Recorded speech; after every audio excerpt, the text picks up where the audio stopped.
Zaman, durdurulamaz bir nehir gibi akıp giderken, insanoğlu asırlar boyunca hep onun akışına yön vermeye, onu kontrol etmeye çalıştı.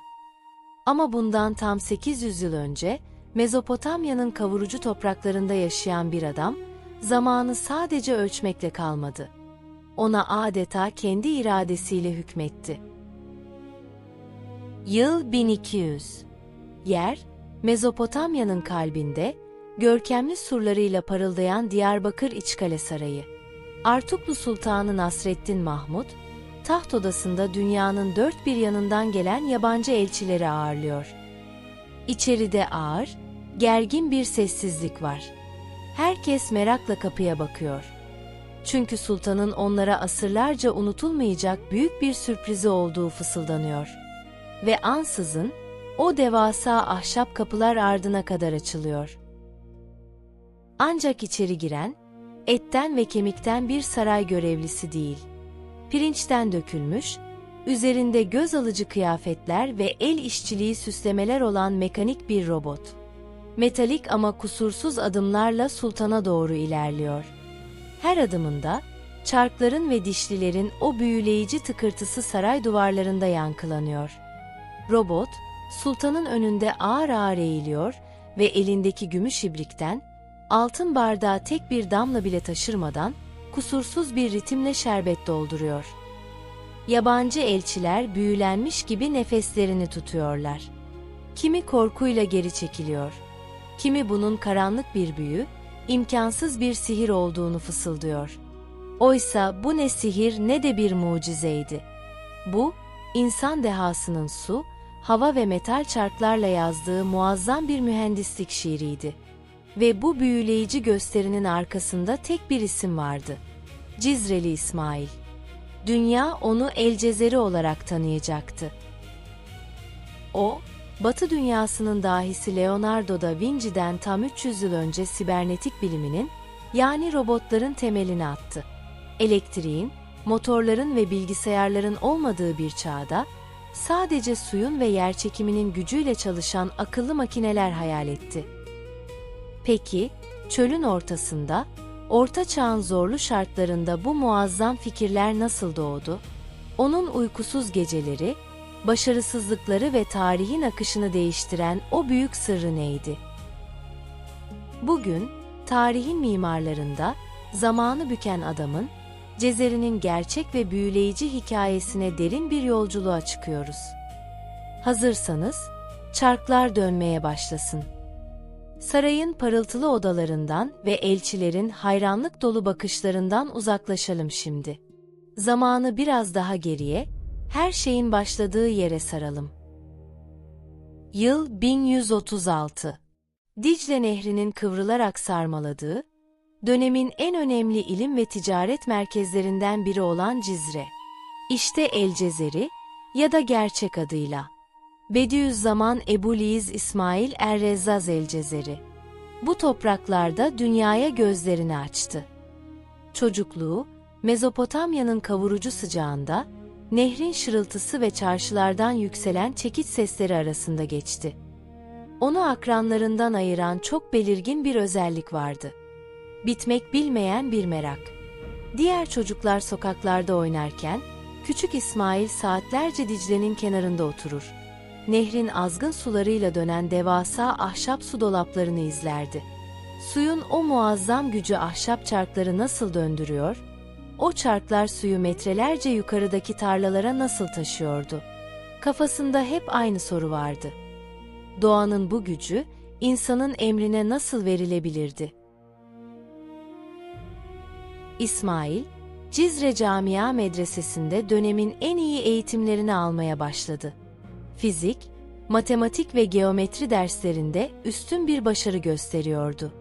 Gece geç saatlere kadar, kendisinden asırlar önce yaşamış olan Yunan filozof, Arşimet'in ya da Bağdat'ın dahileri Banu ve Musa kardeşlerin mekanik kitaplarını okuyordu. Onların çizdiği teorik makineleri inceliyor, adeta gözleriyle o çarkları zihninde döndürüyordu. Ancak genç İsmail'in fark ettiği çok büyük bir sorun vardı. Kitaplardaki formüller harikaydı. Teoriler kusursuzdu. Ama iş bu makineleri gerçekten inşa etmeye geldiğinde, teoride çalışan şeyler pratikte birer birer çöküyordu. Çarklar birbirine sürtünüyor, su sızdırıyor, metaller kırılıyordu. Birçok insan bu başarısızlıklar karşısında pes eder. Demek ki sadece kitapta oluyormuş derdi. Ama İsmail öyle yapmadı. O, başarısızlığı bir bitiş değil, mühendisliğin ilk kuralı olarak kabul etti. Gündüzleri medresede teorik ilim öğreniyor. Geceleri ise Cizre'nin demirci ve bakırcı dükkanlarında ellerini kömür karasına buluyordu. Metal dökümünü, dişlilerin milimetrik uyumunu bizzat yaşayarak, hata yaparak öğrendi. İşte onu dünya tarihinin en büyük mucidi yapacak sır da buydu. Kitaplardaki teorik bilgiyi, sokaktaki pratik zanaatla birleştirmek. Genç yaşında Cizre'de öyle makineler yapmaya başladı ki, ünü nehirleri, dağları aştı ve sonunda Artuklu Sarayı'nın kulaklarına kadar ulaştı. Cizre'nin dar sokaklarında, demirci ocaklarının sıcaklığında olgunlaşan o genç deha, artık kabına sığmıyordu. Takvimler 1170'li yılları gösterdiğinde, İsmail'in ürettiği su düzenekleri, otomatik fıskiyeler ve eşsiz kilit sistemleri sadece halkın değil, Mezopotamya'ya hükmeden Artuklu Hanedanı'nın da dikkatini çekmişti. Dönemin Artuklu Sultanı, Cizre'deki bu sıradışı mucidin adını her yerde duyuyordu. Sonunda bir gün, sarayın mühürlü muhafızları Cizre'ye gelerek İsmail'e sultanın kesin emrini ilettiler. Diyarbakır Sarayı seni bekliyor. Bu davet sadece bir iş teklifi değildi. İsmail'in hayatının dönüm noktasıydı. Doğup büyüdüğü topraklardan, Dicle'nin sakin kıyılarından ayrılıp, dönemin bilim, sanat ve güç merkezi olan Diyarbakır İçkale Sarayı'na doğru yola çıktı. Günlerce süren at sırtındaki yolculuk boyunca zihninde tek bir düşünce vardı. Sarayda onu ne bekliyordu? Kendi mütevazı atölyesinden sonra, devletin kalbinde fikirlerini özgürce hayata geçirebilecek miydi? Diyarbakır'ın o devasa, siyah bazalt taşlardan örülmüş surları göründüğünde, İsmail büyülenmişti. İçkale Sarayı'na adım attığı an, karşısında sadece askeri bir güç değil, dünyanın dört bir yanından gelmiş astrologların, mimarların, şairlerin ve hekimlerin buluştuğu muazzam bir akıl meydanı buldu. Sultanın huzuruna çıkarıldığında, tahtta oturan hükümdar ona dikkatle baktı. Karşısındaki adam ne saray dal kavuklarına benziyordu, ne de sadece teorik nutuklar atan hocalara. İsmail'in ellerindeki nasırlar, bakır asitlerinin bıraktığı izler ve gözlerindeki o sarsılmaz kararlılık sultanı etkilemişti. Hükümdar, İsmail'e unutulmaz şu tarihi emri verdi. Bana öyle makineler, öyle düzenekler yap ki, senden önceki hiç kimse bunları hayal bile edememiş olsun. Sarayın tüm imkanları, hazinenin kapıları ve en iyi ustalar senin emrindedir. Artık İsmail, Artuklu Sarayı'nın baş mühendisi olmuştu. Sultan ona sarayın kalbinde, devasa pencereleri doğrudan Dicle Vadisi'ne açılan, tarihin belki de en gelişmiş mekanik laboratuvarını tahsis etti. Ancak bu büyük imkan, omuzlarına devasa bir yük bindirmişti. Saraydaki diğer bazı alimler ve vezirler, taşradan gelen bu yeni mühendise şüpheyle, hatta kıskançlıkla bakıyorlardı. Bakalım sultanın altınlarını nasıl çarçur edecek diye fısıldaşıyorlardı arkasından. İsmail, bu saray entrikalarına hiç kulak asmadı. Onun tek bir dostu vardı. Çalışma masasındaki çizimler ve gecenin karanlığında ona yoldaşlık eden mum ışığı. Günlerce, haftalarca atölyesinden çıkmadı. Çizeceği her bir dişlinin, dökeceği her bir pirinç parçasının hatasız olması gerekiyordu. Çünkü burada yapılacak en ufak bir hata, sadece kariyerinin değil, hayatının da sonu demekti. Sultanın sabrı sınırlı, rakiplerinin gözü ise üzerindeydi. İşte bu baskı altında, insanlık tarihinin ilk otomasyon harikaları, ilk robot beyinleri şekillenmeye başlıyordu. İsmail, sarayın uykusuz gecelerinde, Orta Çağ'ın karanlığını aklın ışığıyla aydınlatıyordu. Diyarbakır İçkale Sarayı'nda 20 yılı aşkın bir süre geçmişti. İsmail, artık saçlarına kırlar düşmüş, orta yaşın bilgeliğine ulaşmış bir saray baş mühendisiydi. Artuklu Hanedanı'nın 3 kuşak hükümdarına sadakatle hizmet etmiş, onlarca eşsiz icada imza atmıştı. Sarayın bahçesindeki fıskiyeler onun su dehasıyla dans ediyor. Sultanın odasındaki kilitler onun şifreleriyle korunuyordu. Herkes onun dehasını konuşuyor. Yaptığı her yeni makine saray halkı tarafından büyük bir hayranlıkla izleniyordu.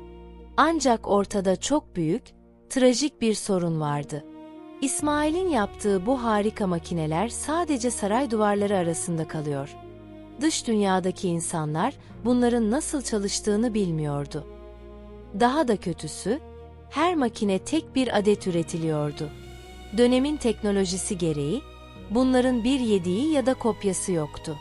Eğer İsmail'in başına bir şey gelirse, bu muazzam bilgi onunla birlikte toprağa gömülüp gidecekti. İnsanlık, bu büyük dahinin birikiminden mahrum kalma tehlikesiyle karşı karşıyaydı. İşte tam bu dönemde, Sultan Nasreddin Mahmud bir gün Cezeri'nin atölyesine geldi.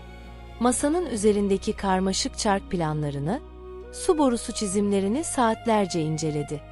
Sultan da bu dehanın zamana yenik düşmesinden, bu benzersiz bilgilerin kaybolup gitmesinden korkuyordu. Cezeri'nin omuzlarına dokundu ve tarihin yönünü değiştiren o sözleri söyledi. Eşsiz cihazlar yaptın, onları gücünle var ettin. Ama seni ve bizi aşacak olan şey, bu makinelerin sırrıdır. Senden ricam, tüm bu icatlarını, onların yapılış sırlarını ve çizimlerini bir kitapta toplamandır. Öyle bir kitap yaz ki, sen bu dünyadan göçtüğünde bile, asırlar sonra gelen bir mühendis senin çizimlerine bakarak bu makineleri yeniden canlandırabilsin. Gelecek nesiller bu dehadan mahrum kalmasın. Bu emir, Cezeri için hayatının en zorlu sınavının başlangıcıydı. Çünkü o güne kadar hep çekiçle, bakırla, demirle ve suyla çalışmıştı. Şimdi ise silahı mürekkep ve parşömendi. Bir makineyi sıfırdan inşa etmek zordu. Evet, ama onun nasıl çalıştığını, mekanikten hiç anlamayan birine kelimelerle ve çizimlerle anlatmak çok daha büyük bir ustalık gerektiriyordu. Cezeri, ömrünün son yıllarını adeta bu kitaba adadı. Günlerce, gecelerce odasından çıkmadı. Kitabın adı, Kitap fi Marifetil Hiyelil Hendendes, yani bilinen adıyla Kitabul Hiyel olacaktı. Yani olağanüstü mekanik araçların bilgisi. Cezeri bu kitabı hazırlarken 50 farklı cihazı 6 ana kategoriye ayırdı. İlk kategoride muazzam su saatleri ve mum saatleri vardı. İkinci kategoride ziyafetlerde kullanılan otomatik içme kapları, üçüncü kategoride ise abdest almak ve kan akıtmak için kullanılan otomatik ibrikler yer alıyordu.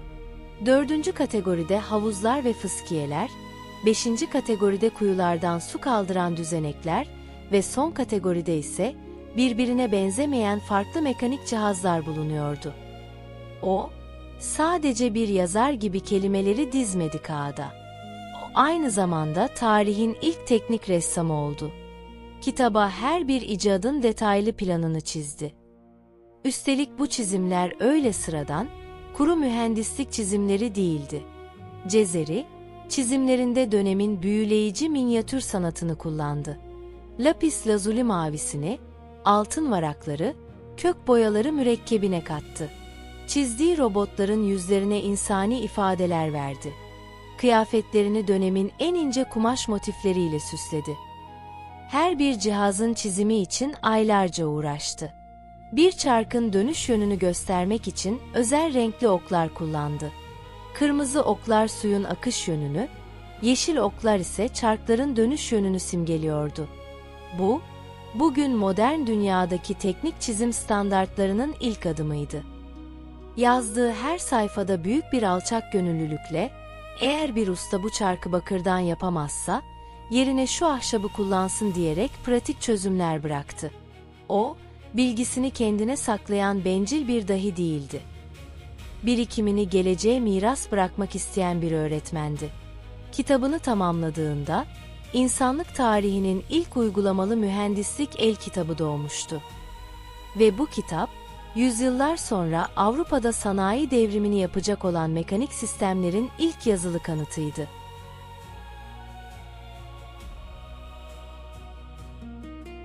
Kitabın sayfaları mühürlenip sultanın ellerine teslim edildikten sonra, Artuklu Sarayı'nda yepyeni bir dönem başlıyordu.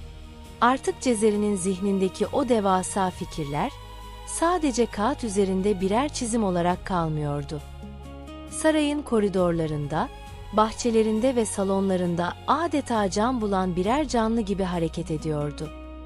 Saray halkı her sabah uyandığında, bu dahinin yeni bir icadıyla karşılaşmanın şaşkınlığını yaşıyordu. Ancak bu icatların içinde öyle bir tanesi vardı ki, sadece o dönemin değil, tüm insanlık tarihinin en ikonik mühendislik harikası olarak kayıtlara geçecekti. Filli su saati. Gözlerinizi kapatın ve 800 yıl öncesinin saray bahçesini hayalinizde canlandırın. Bahçenin tam ortasında, görenleri büyüleyen devasa bir fil heykeli duruyor. Bu fil, sadece taştan ya da ahşaptan yapılmış süs bir heykel değildi. O, zamanı milimetrik olarak ölçen, kendi kendine kararlar verip hareket eden dev bir robot mekanizmasıydı. Filin sırtında görkemli bir taht, tahtın üzerinde bir bakıcı, onun üzerinde yükselen bir kubbe ve kubbenin tam tepesinde ise özgürce süzülüyor gibi duran bir şahin vardı. Peki, bu sistem elektriğin, pillerin ya da dijital motorların olmadığı o çağda nasıl çalışıyordu? İşte Cezeri'nin dünyayı sarsan dehası, tam olarak burada devreye giriyordu. Filin karnının içinde devasa bir su tankı gizliydi. Bu tankın içinde, ortasında küçücük bir delik olan bakır bir kase yüzüyordu. Kase, suyun üzerinde dururken o minik delikten içeri sızan suyla yavaş yavaş doluyordu. Cezeri bu deliğin çapını öyle hassas hesaplamıştı ki, kasenin tamamen dolup ağırlığıyla dibe batması tam olarak yarım saat sürüyordu. Kase dibe battığı an, bağlı olduğu ipler ve ağırlıklar saraydaki gizli çarkları tetikliyordu. Kase suya gömülünce, kubbedeki şahin birden öne doğru eğiliyor ve gagasındaki bronz bir bilyeyi ejderhanın ağzına bırakıyordu. Bilyeyi alan mekanik ejderha, ağırlığın etkisiyle aşağıya doğru kıvrılıyor. Bilyeyi filin arkasındaki bir vazoya bırakıyordu. Bu düşüş esnasında filin sırtındaki bakıcı, elindeki sopayla file vurarak yarım saatin geçtiğini tüm saraya ilan ediyordu. Hemen ardından, dipteki kase otomatik bir kaldıraç ve şamandıra sistemiyle yeniden suyun yüzeyine çıkıyor ve tüm bu büyüleyici döngü baştan başlıyordu.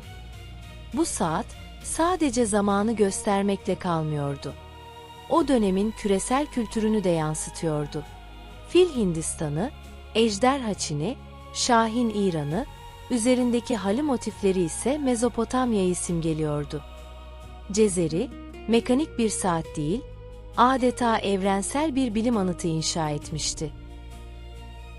Ancak Cezeri'nin çılgın ve sınır tanımaz fikirleri bununla da sınırlı kalmadı. Sultanın düzenlediği büyük saray ziyafetlerinde, dünyanın dört bir yanından gelen misafirleri eğlendirmek için, dünyada daha önce hiç görülmemiş bir şey yaptı.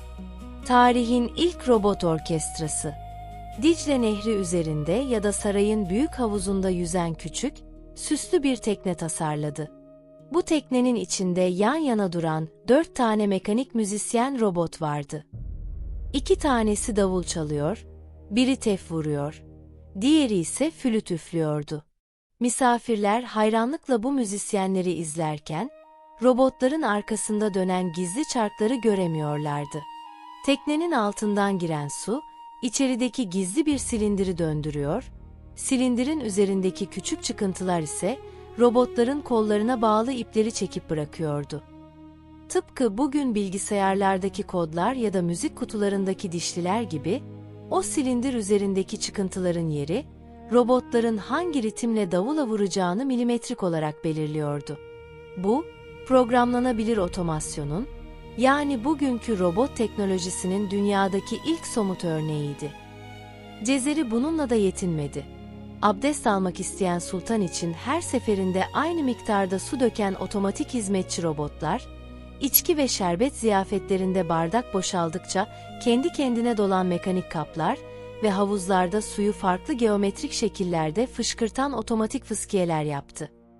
Onun atölyesinden çıkan her cihaz, insan aklının doğanın güçlerine karşı kazandığı mutlak bir zaferdi.